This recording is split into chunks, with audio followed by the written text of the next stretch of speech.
Okay, thanks very much and welcome everyone. Now we've got an interesting question about, I've been asked for a question to help out with a question. It's a Boyle's Law question, and it says under certain conditions the pressure on the gas on the walls of its container is inversely proportional to the volume of the gas. So from the question info, what we can do there, sorry, I'm just changing pens. What we can do there is think about the question info.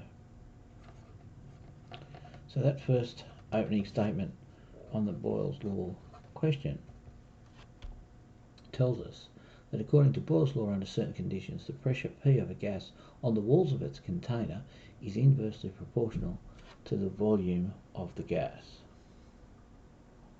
So what that tells us is that the pressure is proportional inversely. So that's what the question states. But we need to translate that into the mechanics, if you like, or the mathematics that we can actually use, because we can't use that. That's not really, although that describes the words correctly and it performs a concept, which is the inverse relationship between V and P, it doesn't really give us the mathematics that we want. So in order to do the mathematics, what we need to do is convert this. Now we involve a constant because a constant represents the physical design of the system. So we're going to modify this so that this becomes P is equal to, so now we're doing an equate, some constant K. Now that represents the nature of the physical system over the volume, and this is a constant. So you can see right there that although they're very similar, they are different because one expresses a concept and one expresses an idea.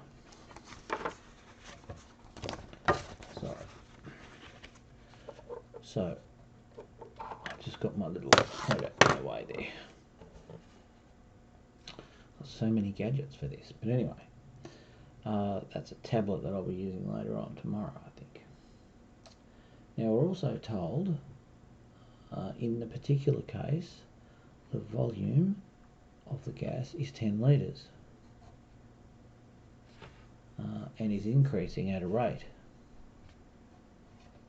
So we can do 10 litres, and that is increasing at a rate of 0.5 litres per second. So we've also been told from the question information dV dt, which is 0.5 litres per second. 0.5, that's the bit that I want to know, and perhaps not so importantly is litres per second. Sometimes that's written that way.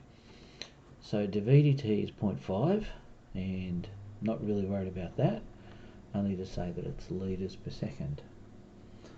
Okay, now 10 litres needs to be converted into a volume, so, and the volume in this case is in metres cubed, so you can do a calculation, or you can understand that 0.01 of a metre cubed is 10 litres. So you would have to think about that if you're not used to doing that. What we could do is draw it up and think about what 1 metre cubed would look like, and then obviously draw it up, set it up to 1, set it up to 1, and across like this, and then across to 1, and back down this way where they join up. So that would be 1 cubic metre in volume. So we want to get 10 litres, and 10 litres is just a tiny little part in there, just a tiny little part of it. So that's some geometry that you may need to think about. Okay, so if we've got 0.01 per metre squared, then we can think about this equation that we've got here. If I multiply both sides by v,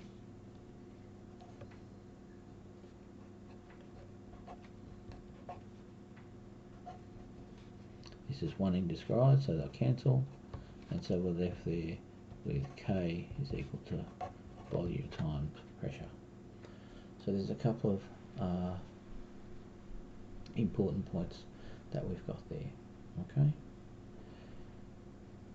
Now dV dt is 0.5 litres per second, but again, in the same way that we converted litres into metres cubed, we want to do that for this guy. So we'll end up with 5 times 10 to the minus 4 metres cubed per second. So this is interchangeable now that we've got the units. Okay, so the pressure is 50 Newton metres squared, 50 Newton metres,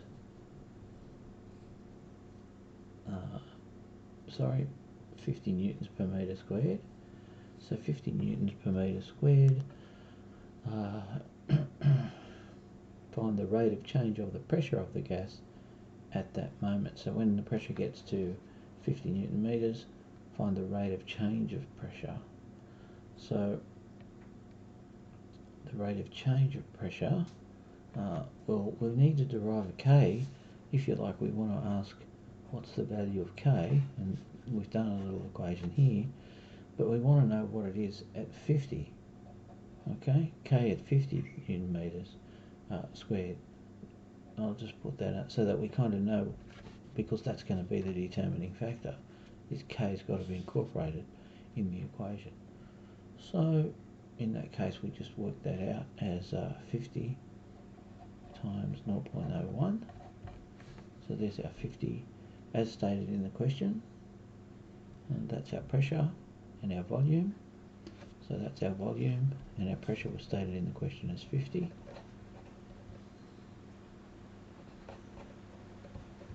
And so if we put both of those together, we'll end up with a value of 0.05 Newton meters. Okay, so if we did the 0.01 and included the parts times 50 Newton meters squared, what you'd find is that some of the meters would cancel. So obviously they would cancel, and you'd be left with 50 Newton meters, and whatever the number was. So don't get too hung up on the units. You'll get used to that as you go through problems like this.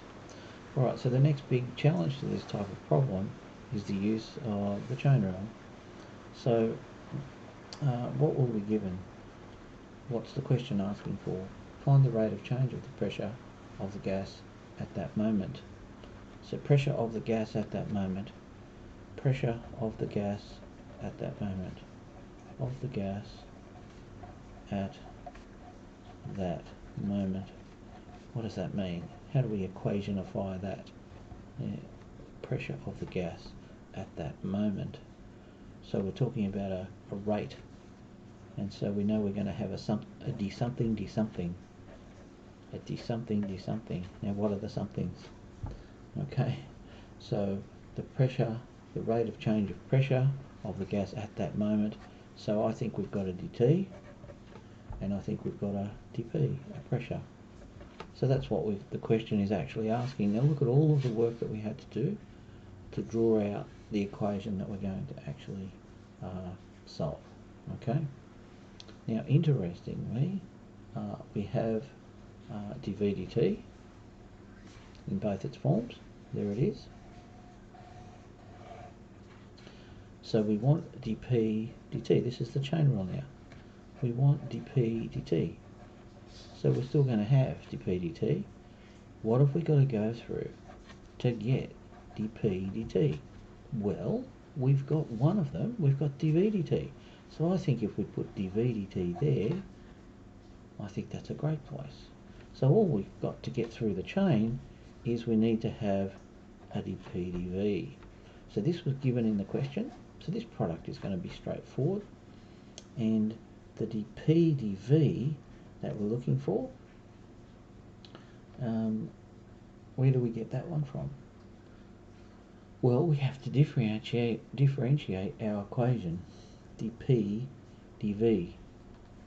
So if we do P equals K over V, and then think about dP/dV. Oh, so all we've got to do is differentiate P with respect to V, and it'll come out. So a little bit of pre-work because it's calculus. So a little bit of pre-work. We're not doing any calculus just yet. And it's v to the minus 1 because I brought this up. So that index tells me the reciprocal. So that's -1. Now I can differentiate it. The minus 1 comes out, the minus 1 comes out the front. Minus kv. Minus 1 minus 1 is minus 2. So if I wanted to put minus k over v squared, so that would be my dP/dV.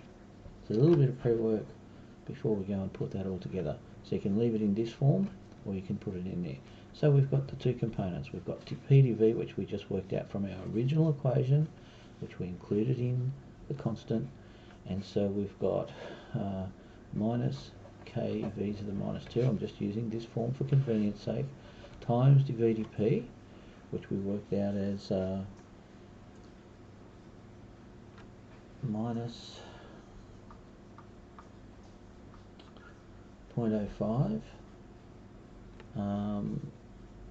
5 times 10 to the minus 4. So now I'm going to put this form in, minus k over v squared. Now I'm the long way teacher, so that's why that happens. Okay, I'm the guy that puts in all the lines of work so that you can see what's going on. Alright, so we need a k. Well, we had a k before, which we worked out a k. And so we work k out of this value. So we're going to put that back in. It's negative k, so there's our negative. Our k was 0.05. We're dividing that by v squared, and v was 0.01. There it is.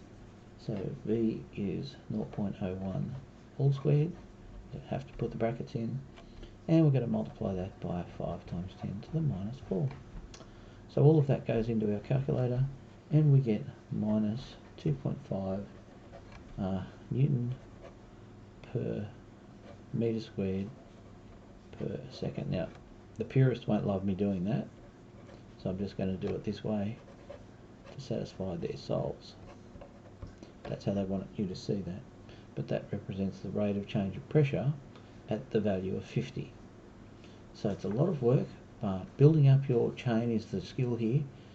Manipulating some of your other constants is okay, but building up your skill for the chain rule. Alright, I'm going to press pause there because that's answered that particular question, and I'm sure I'll get some more requests from our students at UTS so I can help them out with my support activities. Thank you very much.